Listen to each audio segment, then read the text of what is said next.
Chief Tidwell, I believe it is critical that the relevant government agencies work with local communities to expedite flood protection measures and to address the immediate threat posed by the post-fire and floodland conditions, as I highlighted with Director Abbey and the waterfall fire.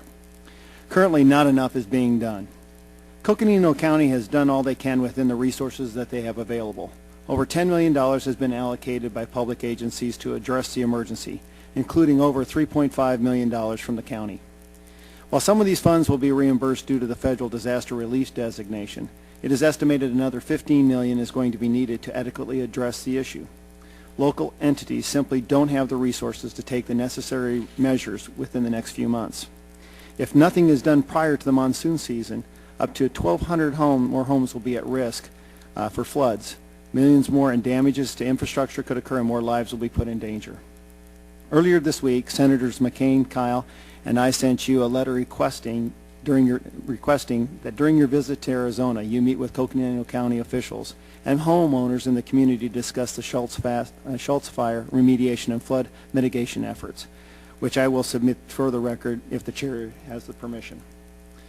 Ultimately, no substantive action can be done on the affected federal lands without the cooperation and commitment from the United States Forest Service.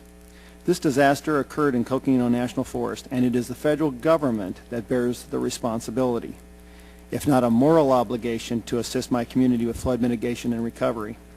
We were all taught as children that when you make a mess, you clean it up. Well, this mess was made by the federal government. It's time to clean it up. Critical work has to be done beyond laying straw and replanting shrubs, mitigation projects on the national forest, such as diversion channels, retention basins, even water barriers constructed by the remains of cut-burned trees, locked behind existing stumps, are going to be necessary. Will you come to Northwest Arizona and see firsthand the time-sensitive work that must be done prior to the summer monsoon season?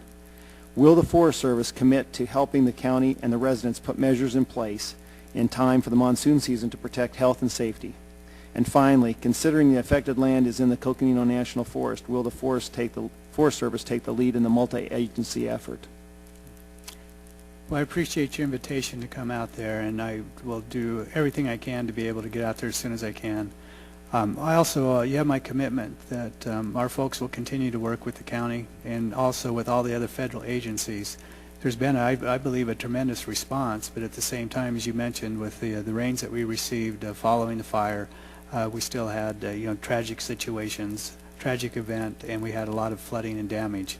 I do understand there's some opportunities that we're pursuing right now to be able to look at some other structures that can be put into place to be able to deflect some of the potential flooding that's going to come, whether it's this year or the next year, and that's the thing that we need to continue to work on. And you have my commitment with all the resources we can bring to bear and everything we can do to continue to work with the other federal agencies and with the county. I believe there has been a strong collaborative effort, and folks have been doing a lot of good work. We just need to continue and be able to do what we can before the next monsoons come. Well, I'd like to ask you about the thinning in the forest land, because a Schultz Pass Fire could have been avoided had we had proper thinning a few years ago. In your opinion, what prohibited this necessary forest management? Was it the lawsuit brought up by the environmental group funded by the taxpayer dollars under the Equal Access to Justice Act?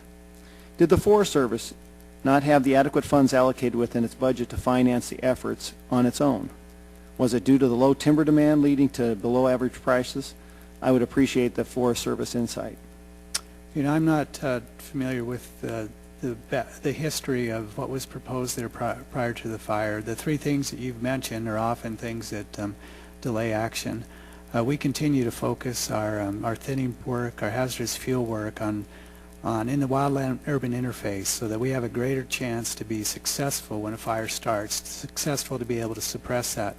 I'll be glad to get back to you as to what was the history with this area and what projects were proposed prior to this fire.